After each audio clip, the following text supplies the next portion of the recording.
மதுரை மாவட்டம் அலங்காநல்லூரில் ஜல்லிக்கட்டில் பல பரிசுகளை குவித்த கோவில் காளை இறந்ததால் கிராம மக்கள் அனைவரும் துக்கத்தில் ஆழ்ந்துள்ளனர். உலக புகழ்பெற்ற அலங்காநல்லூர் ஜல்லிக்கட்டின் மரியாதை காளையான வலசை கருப்புசாமி கோவில் காளை உடல்நலம் குன்றி இறந்தது.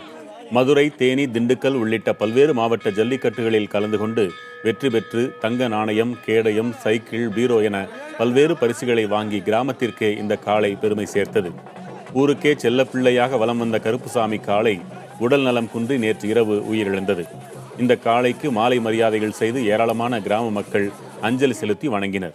பின்னர் காளையை ஊர்வலமாக எடுத்துச் சென்று கிராம மக்கள் நல்லடக்கம் செய்தனர். அலங்காநல்லூர் ஜல்லிக்கட்டின் போது தாய் கிராமமான வலசை கிராம காளைக்கு விழா கமிட்டியினர் முதல் மரியாதை அளித்து முதல் காளையாக அவிழ்த்து விடுவது என்பது காலங்காலமாக தொடர்ந்து வருவதென்பது குறிப்பிடத்தக்கது.